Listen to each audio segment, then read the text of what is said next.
포도원 품꾼의 비유라는 말씀으로 은혜의 말씀 나눕니다. 자, 하나님 나라 비유 몇 번째죠? 6번째입니다. 지난번에 포도 무자비한 종의 비유가 5번째였고요. 이제 마태복음 13장이 주로 4가지 비유했고 18장 이제 20장으로 오늘 이제 뛰어와서 강의를 하게 되었습니다. 여러분 새벽 인력시장 가보신 적 있습니까? 아마 경험한 분들 많을 거예요. 해가 뜨기 전에 추운 새벽 공기를 가르면서 사람들이 삼삼오오 모여 서 있는 새벽 인력시장 모습을 보게 됩니다. 그들의 눈빛에는 기대와 불안이 함께 담겨 있습니다. 오늘도 누군가 나를 불러주어야 가족이 먹을 양식을 살 수 있기 때문이죠. 그런 요즘 우리의 인력시장의 모습은 예전에 팔레스타인 예수님 시대에도 그렇게 낯설지 않은 모습이었습니다. 농사를 먹고 사는 사람들 가운데 땅이 없는 이들은 주로 하루 품을 팔아 생계를 유지했기 때문입니다. 특별히 포도 수확철이 되면 주인은 이른 새벽부터 마을 광장에 나가 일꾼들을 불러 모으게 됩니다. 그날 하루 이 보장받는 품삯은 1데나리온입니다. 우리 요새 계속 데나리온 달란트 공부하는데요. 1데나리온. 이건 정해진 요즘 말로 하면 시급이죠. 요즘 말 시급, 정해진 시급이에요. 하루에 노동자 품꾼이 품삯이 1데나리온. 로마 군인의 하루 월급도 그랬습니다. 동일했죠. 1데나리온. 그것이 정상적인 하루 임금이었습니다. 근데 오늘 본문 속의 포도원 주인은 좀 이상합니다. 아침 일꾼을 부른 뒤에 보통 아침 새벽 6시에 부르면 저녁 6시까지 이렇게 하루 일하는 시간이 정해져 있지 않습니까? 12시간 근무죠.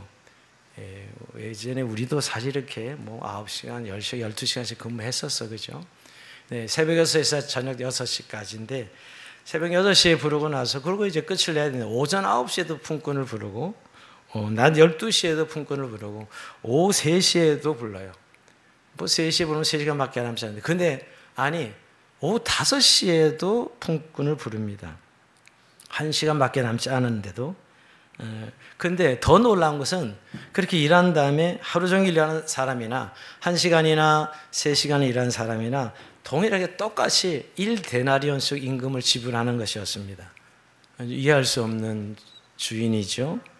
근데 이 이야기는 단순히 착한 주인의 미담이 아닙니다. 오늘 이 비유는 반드시 배경을 알아야만 이 본문을 이해할 수 있어요.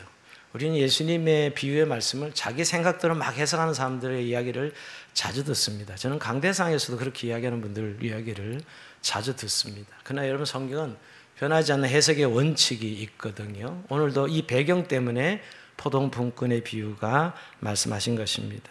여러분 우리가 19장 마태복음 19장에 보면 베드로가 이렇게 질문해요. 19장 27절에 보면 우리가 모든 것을 버리고 주를 따르는데 무엇을 얻겠습니까? 이 말에 예수님께서 마태복음 19장 28절에 보면 이렇게 대답하시죠. 내가 진실로 너에게 이르노니 세상이 새롭게 되어인 자가 자기 영화에 보좌에 앉을 때 나를 따르는 너희도 12보좌에 앉아 이스라엘 12지파를 심판하리라. 또 내 이름을 위해 집이나 형제나 자매나 부모나 자신이나 전투를 벌인 자마다 여러 배를 받고도 영생을 상속하리라. 이렇게 이제 상급을 이야기합니다.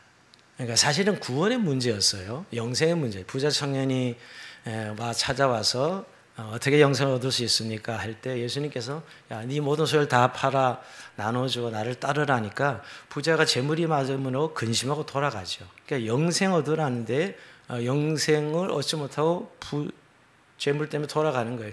이걸 보고 제자들은 굉장히 충격받은 거예요. 저 정도 신앙생활 잘하고 율법을 다 지켰다 그러니까 저 정도 돈이 많으면 그 당시엔 아주 하나님 앞에 신앙생활 잘한 사람이거든. 근데 천국을 들어갈 수 없다니 이런 생각이 들어서 갑자기 본전 생각이 났든지 베드로가 주님 우리가 모든 걸 버리고 주를 따라 싸우는데 우리는 어떻게 되는 거예요? 이럴 때 오늘 예수님께서 너희들에게 보상이 있지 하면서 우선 영생을 상속하고 그리고 참 이 땅에서 주를 위해 수고한 헌신에 대해서 반드시 보상할 것이다 라고 말합니다. 그러면서 이제 19장 30절에 아주 이렇게 주의사항을 말씀하고 있어요. 그러나 먼저 된 자는 나중되고 나중된 자서 먼저 될 자가 많으리라. 자, 오늘 본문 20장 16절에 있는 말씀을 하시는 거예요. 그러나 당구장 표시 몇 개 해야 돼요. 그러나 주의해야 된다. 그렇게 보상은 하지만 먼저 된 자가 나중될 수도 있고 나중된 자가 먼저 될 수도 있으니 요주의 이렇게 말씀하고 계신 거예요. 그 요주의 내용을 설명하는 내용이 포도원 품꾼의 비유예요. 그래서 16절 볼까요? 20장 오늘 우리 읽은 이와 같이 나중된 자는 먼저 되고 먼저 된 나중되리라. 똑같은 말이죠, 그죠? 요거는 바꿔놨죠, 그죠? 나중된 자는 먼저 되고 먼저 된 나중되리라. 절만 이렇게 바꿔놓은 거 똑같은 의미입니다. 그러나 이렇게 요주의상인데 이와 같이 포도원 품꾼의 비유, 이와 같이 하나님 나라에서는 나중된 자가 먼저 되기도 하고 먼저 된 자가 나중되기도 한단다라고 말씀하는 내용이에요. 오늘 좀 조금 전반에 잘 들으셔야 이 내용이 의미가 확 다가올 수 있어요. 그러니까 오늘 이 내용은 하나님의 나라는 세상 나라와 다르다. 세상의 어떤 공평의 원칙과 다른 하나님의 주권적 은혜로 이루어지는 나라다 하는 것이에요. 결론부터 말씀을 드리면 세상의 계산법이 통하지 않는다는 것이에요. 그래서 하나님 나라의 그 극단적인 예가 먼저 된 자가 나중되고 나중된 자가 먼저 된다라고 말씀하는 거예요. 이래서 포도원 품꾼의 비유를 예를 들어서 설명하고 있는 것이죠. 오늘 이 비유의 중심에는 하나님의 주권적 은혜라는 거예요. 하나님의 주권적 은혜. 하나님 나라의 어떤 원리가 은혜이다라는 사실을 말씀하고 그 비밀을 가르쳐주고 있습니다. 자, 오늘 이렇게 시작하면서 자 1절 이렇게 시작합니다. 자, 천국은 마치 품꾼을 얻어 포도원에 들여보내려고 이른 아침에 나간 집주인과 같으니, 자, 하나님 나라는 뭐뭐와 같으니, 계속 우리가 이 장면을 보고 있는 거예요, 그죠? 이제 오늘까지 오늘 이 천국의 특징 원리를 가르치시는 것인데, 집주인은 포도원을 소유한 사람입니다. 그가 포도원에 추수할 때가 되어서 일꾼을 필요로 합니다. 자, 일꾼을 부르고 이른 아침 6시에 나가서 장터에서 일을 찾는 사람들에게 하루 품삯인 한 데나리온을 약속하고 포도원에 가서 일을 시킵니다. 당시 아침 6시 항상 유대 시간은 6을 플러스 하면 지금의 시간이에요. 6을 더하면 지금 우리의 시간입니다. 그러니까 이른 아침은 오전 6시가 되는 것이죠. 자, 여기까지 문제가 없었어요, 그죠? 뭐 아침 6시에 일꾼 데려다 쓰는 건 그 당시에 당연히 있는 일이니까. 근데 좀 이 주인은 이상할 정도로 9시에 가서 또 한 사람을 데려다가 일을 씁니다. 여전히 가보니까 또 12시에도 서성거리고 아주 일을 찾지 못한 품꾼이 있어서 또 데려다 쓰는 것이죠. 이상하잖아요, 그죠? 하루 품꾼을 쓸 때는 풀로 쓰는 것이 일반적이죠. 요즘처럼 이렇게 알바 쓰듯이 쓰는 때는 아니거든요, 당연히. 그러면 하루 일당도 받을 수도 없어 먹고 살 길이 없기 때문에 그렇게 일을 하거나 일을 시키는 사람은 없습니다. 근데 또 오후 5시에도 또 나가서 같은 방식으로 부릅니다. 근데 부를 때 좀 이해가 안 되는 것은 얼마 남지 않았는데도 부른다는 것, 이건 너무 이해가 안 되고, 또 하나 주인은 일을 잘할 수 있는지, 체격이 좋은지, 얼마나 열심히 할 것인지 전혀 묻지 않습니다. 그래서 아무런 질문이나 조건 제시 없이 그들을 포도원 품꾼으로 초청해서 일을 시키지요. 특별히 해가 질무렵 오후 5시, 이제 1시간 남았는데 한 번 더 장터에 나가서 일을 찾지 못하고 하루를 허비한 자들을 불러 포도원에서 일할 기회를 제공합니다. 일할 수 있는 시간이 1시간밖에 남지 않았는데 말이죠. 오후 5시에 포도원에 들어간 품꾼들은 게으르고 일하기 싫어서가 아니라 자기를 고용해주는 주인을 만나지 못했기 때문에 그때도 장터에서 서성거리고 있었던 것이지요. 자, 근데 여러분 이렇게 일이 이제 끝나고 6시가 일이 이제 끝났습니다. 자, 근데 이제 종을 시켜서 청제를 시켜서 이제 임금을 줍니다. 근데 나중 온 사람부터 주는 거래요. 5시에 온 사람, 1시간밖에 일하지 않는 사람에게 한 데나리온을 주는 것이었어요. 이제 여기서 이제 먼저 온 지금 6시부터 일하는 사람이 12시간 일하지 않았겠어요? 12시간 일하는 사람이 밤에 보니까 야, 1시간 일하는 사람의 한 데나리온을 주는 거 보니 나는 12데나리온 정도는 받을 수 있겠지라고 생각하고 있었던 것이죠. 여러분 당연한 거 아니겠어요, 여러분? 1시간 일하는 사람 한 데나리온 주니 나는 12데나리온 주겠지라고 생각하는데 자기도 한 데나리온을 주는 것이었어요. 이건 약속한 거지. 주인이 데려올 때 원래 하루 품값이 1데나리온 그러니까 한 데나리온을 준 것이었는데 그건 문제가 없었지만 아니 5시에 오면서 1시간 하는 사람을 한 데나리온 줬는데 나를 한 데나리온 줘? 이러면서 이제 불평이 생깁니다. 12절이 그 말씀입니다. 나중은 이 사람들은 1시간밖에 일하지 아니하였거늘 그들을 종일 수고하며 더위를 견딘 우리가 갖게 하였나이다. 예. 마지막 1시간에서 그저 밥상에 숟가락 얹은 정도인데 1시간. 그 이전에 수고를 많이 한, 더위를 견딘 수고가 많이 한 사람들도 한 데나리온. 1시간 일하는 사람도 한 데나리온. 이건 말이 되지 않지 않냐라고 원망이 터져 나오는 것이죠. 그러면 이 원망이 틀렸다고 말하기는 어렵죠. 그렇잖아요. 저라도 당연히 이 데나리온 아침 6시에 온 사람이라면 저라도 항의했을 것 같아요. 당연히. 왜냐하면 공평해야죠. 공평해야지. 1시간 일하는 사람을 한 달에 준다면 내가 12시간 일했으면 12데나리온을 줘야지 라는 생각을 하면서 불평하는 것이죠. 근데 주인은 이렇게 말합니다. 주인의 논리가 있어요. 주인도 전혀 문제가 없습니다. 13절 볼까요? 친구여, 내가 네게 잘못한 것이 없노라. 네가 나와 한 데나리온의 약속을 하지 아니하였느냐? 내 것이나 가지고 가라. 나중은 이 사람이 너가 가지고 주는 것이 내 뜻이니라. 내 것을 가지고 내 뜻을 할 것이 아니냐? 내가 선함을 네가 악하게 보느냐? 여러분, 주인은 뭐라고 이야기하죠? 내가 너에게 약속 한 데나리온을 줬는데 네가 왜 불만을 제기하냐 이거죠. 여러분, 주인의 논리가 틀린 거예요? 내가 너를 데려올 때 원래 로마법에 규정된 대로 한 데나리온을 죽이기로 하고 한 데나리온을 줬는데 왜 그것이 문제가 되느냐고 대답을 하는 것이죠. 그리고 사실 일을 적게 한 사람은 내가 자비해서 더 많이 준 것인데, 자비해서 내가 더 많이 준 것인데 네가 왜 그것을 가지고 문제를 제기하고 불평을 하느냐는 것이죠. 여러분, 주인의 논리도 문제가 있으면 문제가 없어요? 문제가 없죠. 주인도 약속한 대로 한 데나리온을 준 것인데, 그잖아요. 약속한 대로 한 데나리온을 준 것인데. 자, 여기서 오늘 여러분, 먼저 온 품꾼의 원망과 주인의 대답 사이에 보상이냐 은혜냐 혹은 공평함이냐 은혜냐 두 주제가 교차하고 있어요. 두 주제가 부딪히고 있는 거예요. 지금 공평을 이야기하는 이 새벽에 온 사람과 오늘 주인이 한 데나리온을 주고자 하는 이 주인의 은혜 속에 충돌하고 있는 것이죠. 즉 1시간만 일한 사람과 종일 12시간 수고하고 더 일을 견딘 사람에게 똑같이 한 데나리온의 품삯을 주는 것은 공평하지 않다는 것이 새벽에 온 사람 이야기죠. 근데 이건 이 공평함은 세상에서는 아주 중요하게 여기는 가치입니다. 근데 주인은 모두에게 똑같이 각각 한 데나리온씩 지급하고 있습니다. 자, 여기에 은혜가 있습니다. 당시 하루 일해서 하루 먹고 사는 품꾼들의 일상은 한 데나리온인데 한 가족이 먹고 살려면 1데나리온이 있어야 되는 거예요. 그러니까 5시에 왔다 하더라도 1시간밖에 일하지 않았어도 그 가족을 먹여 살리려면 한 데나리온이 필요했던 것이에요. 주인은 이것을 알고 자비하기 때문에 한 데나리온을 지급한 것이죠.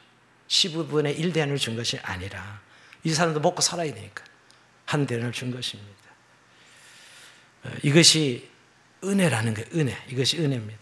자, 오늘 이 은혜라는 단어를 오늘 잘 이해해요. 오늘 하나님이 오늘 1시간 일한 자나 12시간 일한 자나 동일하게 한 데나리온을 준 것이 공평의 가치에서 보면 불평하고 공정하지 못하다는 것이지만 은혜의 원칙에서는 내가 자비를 베푼 것이 네가 악하다고 말할 수 있느냐라고 말씀하고 있는 것이죠. 그러니까 이 하나님 나라의 통치 원리가 은혜인 것을 말씀하고 있는 것이죠.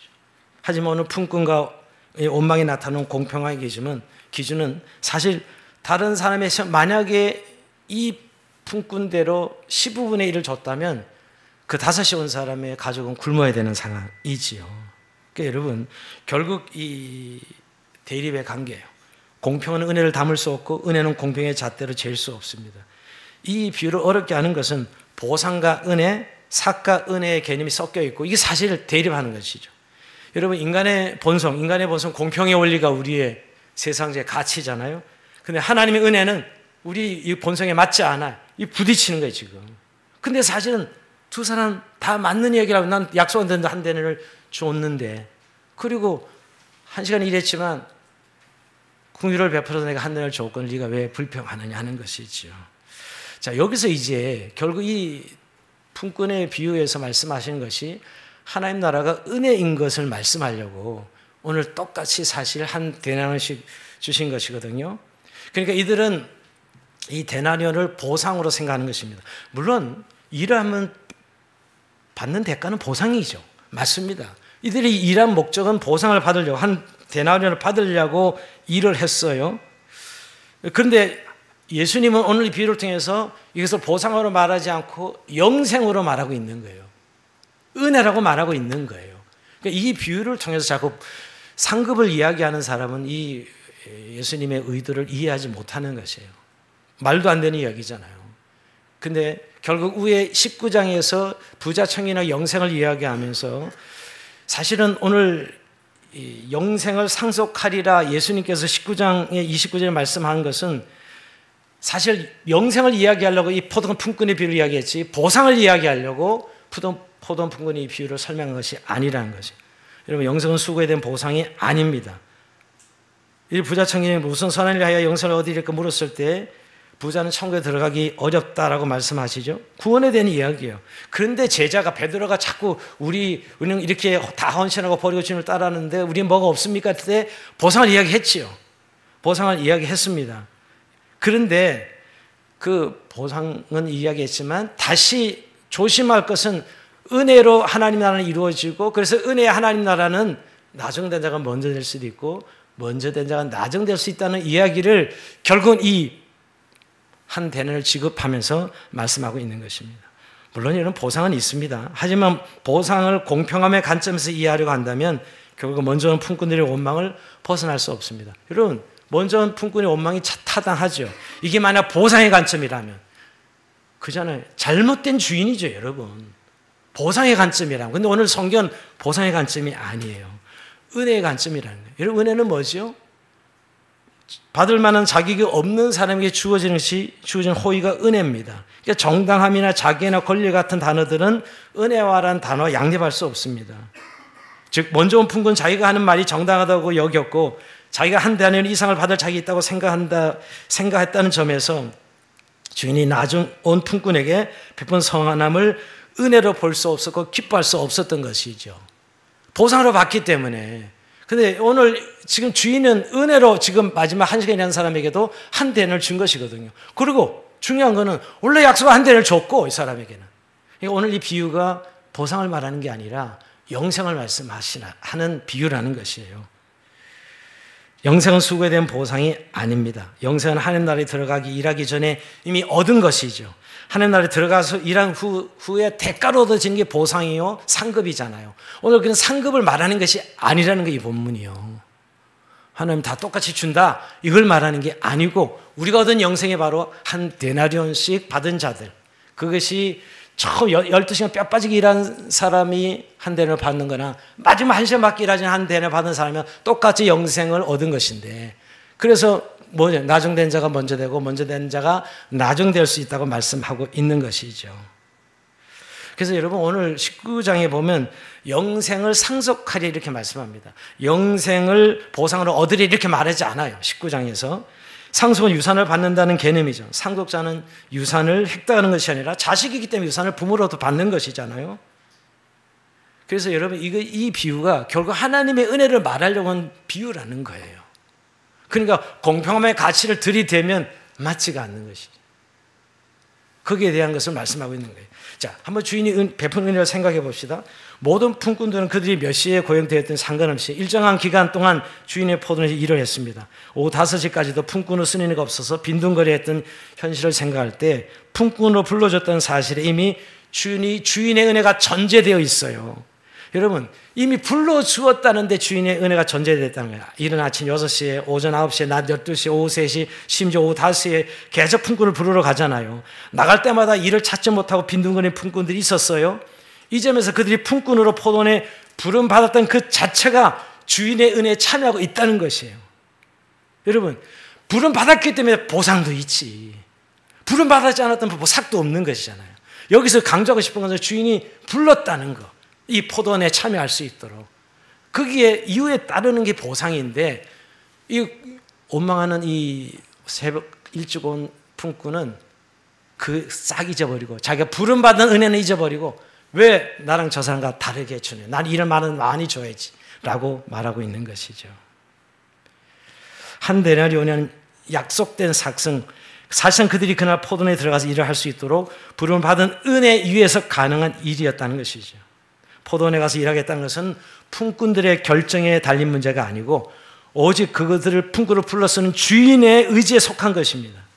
주인이 포도원에 초청한 것이 그들이. 이게 중요한, 이게 바로 우리가 영생을 참여한 자들의 모습이라는 거예요. 그런데 우리는 딱 영생을 이렇게 초대받고 나서 들어와서는 그 차이에 대해서 견디지 못하는 그런 모습을 오늘 새벽 6시에 부름받은 사람이 제시하고 있는 것이죠.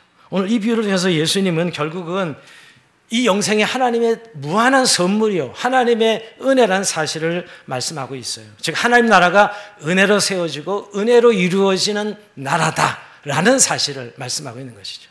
아까 그러나 하는 것은 야 주의해라, 그 상급 생각하고 자꾸 상급으로 계산하는 하나님 나라가 아니고 하나님의 은혜로 부름받아 하나님 은혜로 들어오는 하나님의 영생을 소유하는 하나님 나라는 사실을 말씀하고 있는 것이죠.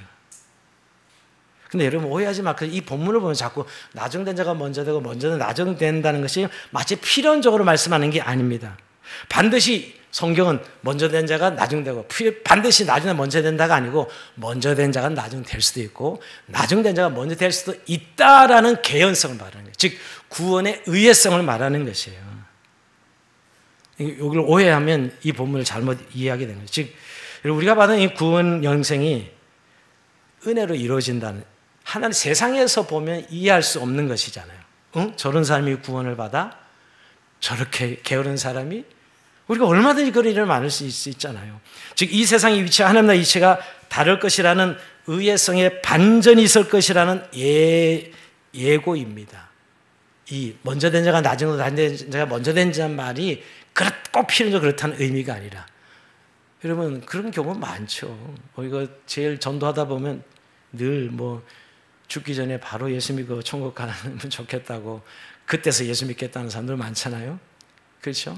나는 젊은 날부터 하나 앞에 헌신하고 믿음으로 살았는데 저 사람은 그냥 어떻게 같으면 안 되잖아요. 이런 의미로 우리가 가끔 이야기하잖아요. 나중된 자가 먼저 되고 먼저 나중된다는 의미가 그런 의미로 포동풍근을 통해서 모두가 은혜로 이루어지는 하나님의 나라다라는 것이죠. 제가 의외성 이야기하니까 지난번에 어떤 분이 이렇게 이야기했어요.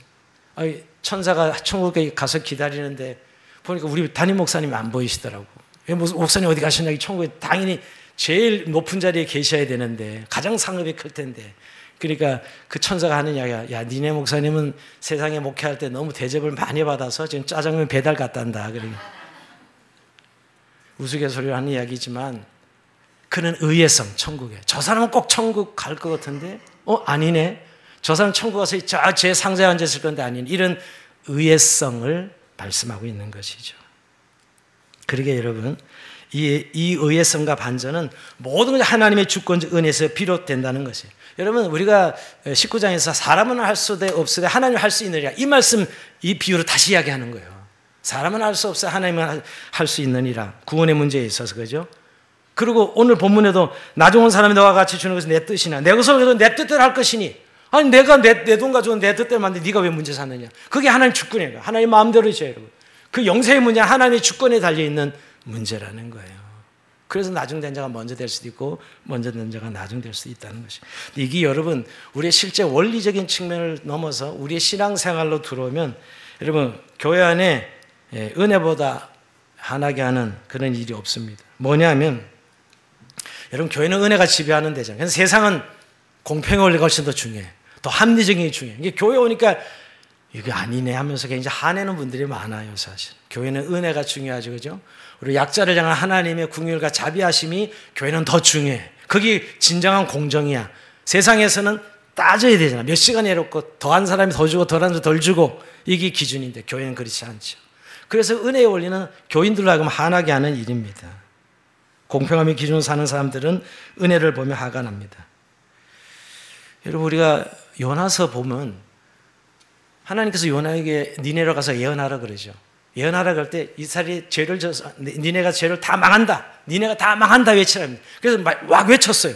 외쳤더니 이것들이 회개하고 돌이키는 거예요. 돌이키니까 하나님이 분명히 망한다고 진멸하겠다고 말씀하셨는데 멸망시키지 않으시는 거예요.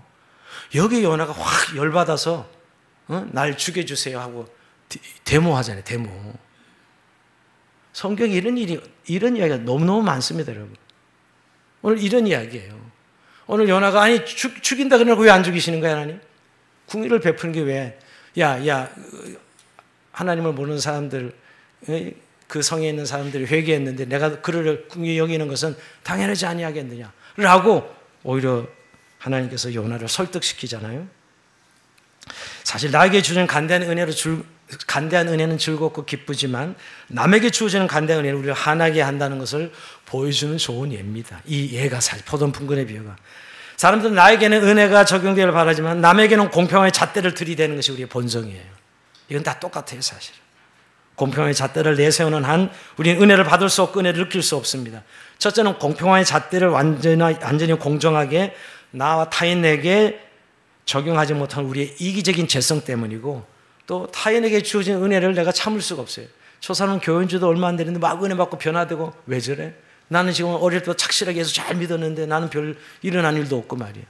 여러분, 이게 우리가 늘 어떤 현실에서 겪는 일들 아니에요, 사실은. 이게 다 하나님의 주권적 은혜라는 것이죠. 여러분, 하나님께서 이 비유를 통해서 우리에게 주권적 은혜의 놀라움을 가르치고 있는 것입니다. 모든 것이 하나님의 것이고 하나님 모든 것을 당신의 깊으신 뜻을 따라 행하실 수 있다는 것이, 하나님 믿는다는 건 이 주권자이심을 믿는 것이고요, 선하신 하나님을 믿는 것이죠. 그래서 먼저 된 자가 나중되고 나중된 자가 먼저 될 자가 많은 것도 우리의 원망사항이 될 수는 없습니다. 그런데 여러분, 특히 이 비유에서 어떠한 품꾼도 그런데 부당한 대우를 받은 적은 없다는 거 아셔야 돼요. 어떠한 품꾼도 부당한 대우를 받은 적은 없다는 사실. 자, 오늘 이 비유를 생각해서 저는 세 가지 실천적 의미를 좀 생각해 보려고 합니다. 첫째로, 우리는 전적인 하나님의 은혜로 구원받는다는 것이에요. 오늘 이 품꾼에 비해서 단 1시간밖에 일하지 않았는데 한 데나리를 받잖아요. 이것은 우리의 구원이 절대 공로에 의해서 받는다는 것이 아닌, 우리의 노력이나 공로가 아니고 하나님의 은혜다라는 사실이에요. 예수를 믿게 된 것도, 복음을 듣게 된 것도, 끝까지 믿음을 지키는 것도 하나님의 선택과 은혜라는 거예요. 우리가 얼마나 오래 믿었는지, 얼마나 많이 수고했는가가 아니라 하나님을 우리를 불러주셨는가가 결정하는 것이죠. 그러므로 구원은 결국 우리의 자랑거리가 될 수 없고 오직 은혜로 인한 감사와 찬양만 하나님께 돌려야 되는 것입니다. 극단적인 예를 들어볼까요, 여러분?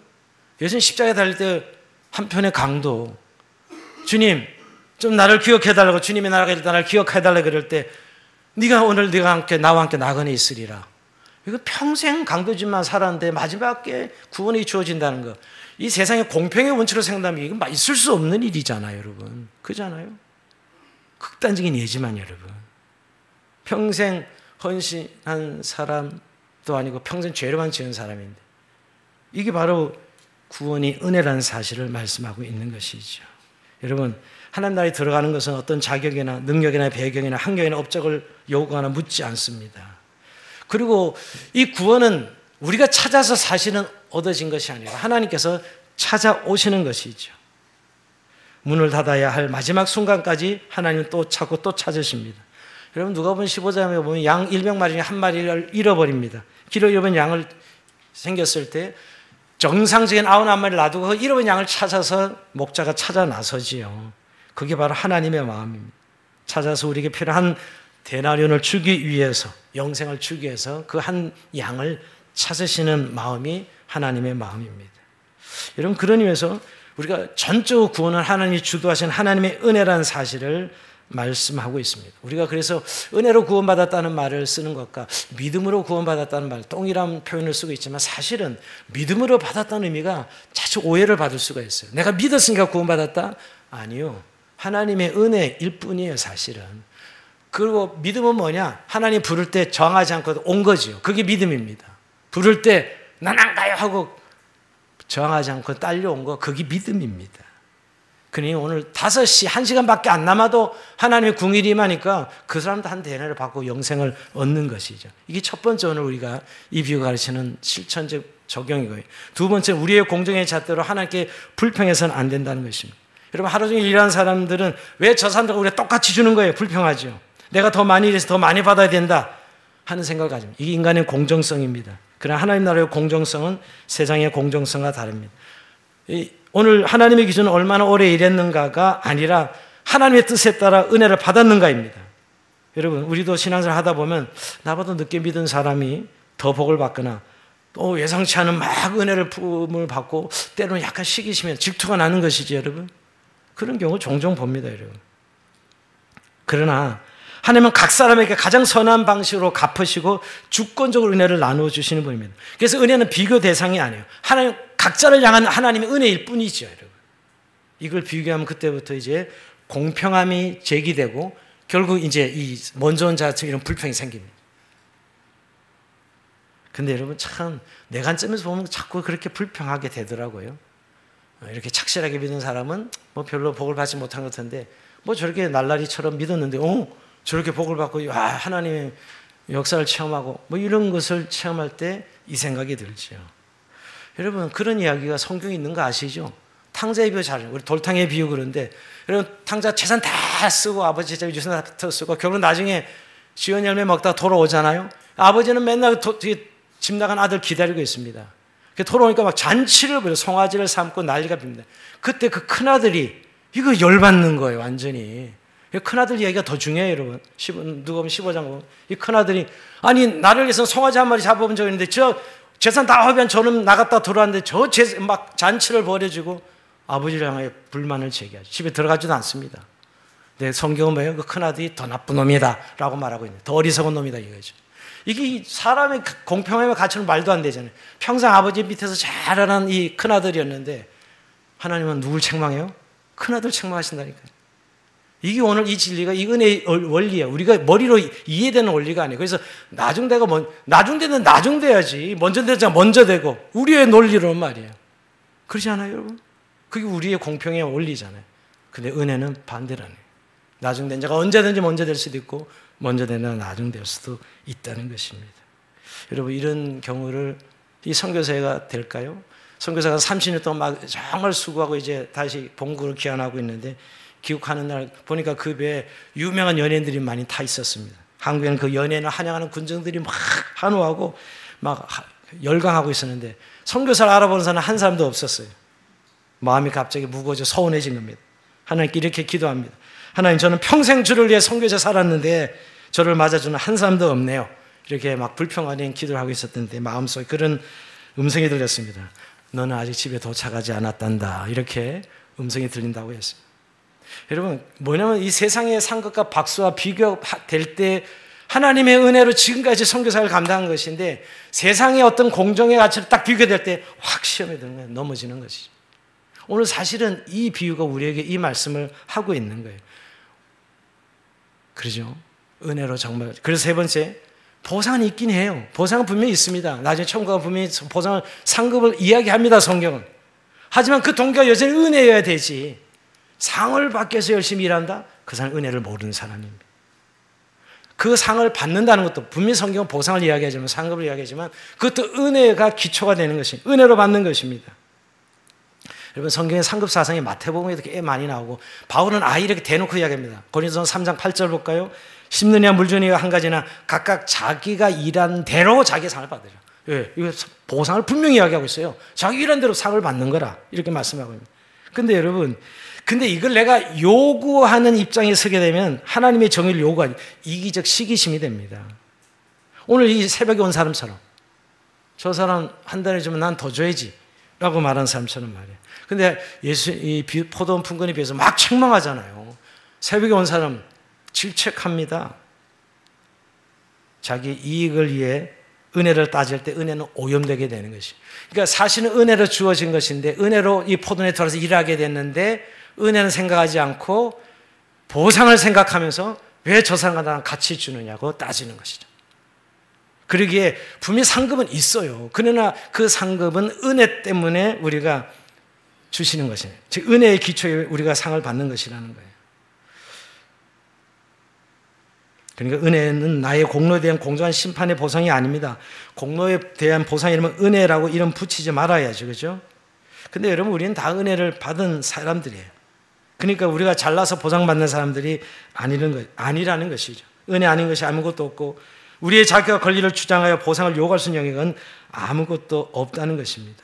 그러게 여러분 물론 내가 이렇게 주를 위해 고생하고 섬기는 것이 나중에 보상은 받겠지만 이것이 내 일한 대가에 대한 보상이다 라고 생각하면 그 사람은 잘못 생각하고 있는 것이죠. 즉 오늘 새벽에 온 사람처럼 하나님의 책망을 받는 사람이 될 것입니다.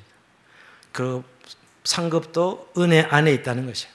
여러분 바울을 예를 들어볼까요? 바울이 이렇게 얘기합니다. 15장 10절 그러나 내가 나된 것은 하나님의 은혜로 된 것이니 내게 준 그 은혜가 헛되지 아니하여 내가 모든 사도보다 더 많이 수고해서 내가 한 것이 아니요 오직 나와 함께 하신 하나님의 은혜로다.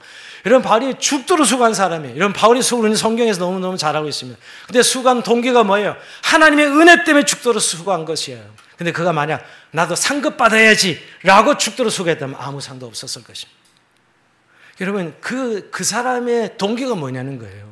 만약 바울이 내가 상을 받아야지 이래서 만약에 그가 죽도록 수고했다면 아무 상도 없었을 것입니다. 그러나 그는 하나님의 은혜가 너무 크게 나를 포도원에 불러낸 은혜가 너무 크게 죽도록 수고한 것이. 물론 그 결과 상은 분명히 여러분 바울이 어떤 상을 면류관을 받을 상 받는다고 자기도 고백했는데 여러분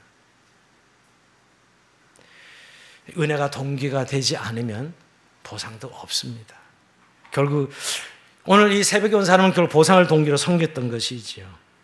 여러분 우리가 은혜로 한다 그러면서 그 자꾸 보상을 동기로 상급을 동기로 일해서는 안 된다는 거예요. 결국 그 상급도 모두가 하나님의 은혜 아래 있다는 사실을 기억합니다. 여러분 주인이 일꾼을 부리지 않았다면 아무도 한 대를 받을 수가 다 굶었을 것이에요. 그러니까 하나님을 섬기는 사역의 기회와 상급도 마찬가지. 주님의 부르심이 먼저지요. 우리는 한 일은 그 은혜에 대한 반응인 것이지 그것이 거꾸로 되면 우린 율법주의자가 됩니다.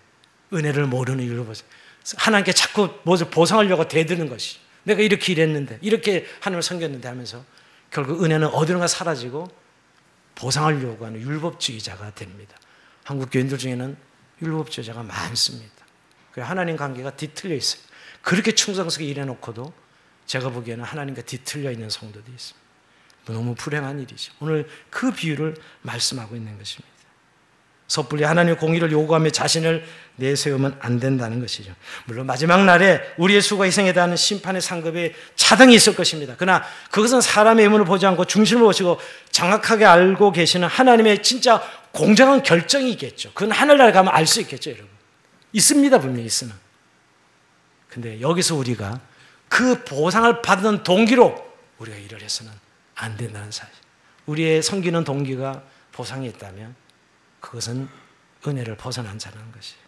오직 은혜로만 일해야 되는 것이. 그것이 오늘 나중된 자가 먼저 될 수도 있고 먼저 된 자가 나중될 수 있다고 말씀하고 있습니다.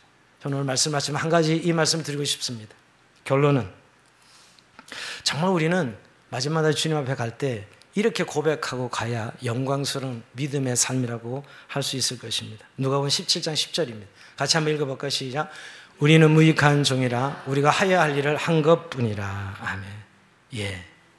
우리는 이렇게밖에 말할 수밖에 없는 존재들이에요. 왜? 죄로 인해 죽었던 우리들을 하나님 살리셔서 그 포도원에 불러주셨는데 그 은혜로 이제 모든 것들이 시작된 것이거든요. 그래서 주를 위해 정말 목숨을 바쳐 수고했어도 결국은 우리는 나는 무익한 종이요 할 일을 했을 뿐입니다. 하나님.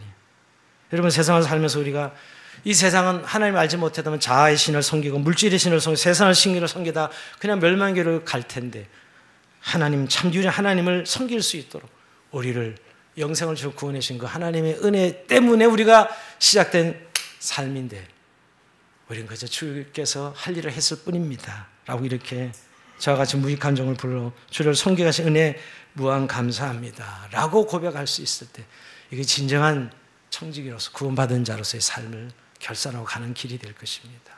오늘도 주님 구원의 은혜를 주어지며 하나님 나라의 계산법을 자꾸 세상의 계산법으로 하나님께 들이대지 아니하고 우리가 불평 없이 원망 없이 오직 은혜로 날마다 섬김의 삶을 살고 은혜로 우리의 삶을 이어가는 우리가 되어줄 수 있도록 정말 나중되다 먼저 되고 먼저 되다 나중되는 이 은혜의 원리를 우리 몸소 체득하고 온전히 믿음으로만 온전히 은혜로만 사라지는 삶이 되어서 아무리 다른 사람이 은혜 받고 뭐 난리를 쳐도 함께 기뻐하고 즐거워할 수 있는 믿음의 삶으로 살아갈 수 있는 저희의 삶이 되길 주의 이름으로 축원드립니다. 자, 우리 찬송하면서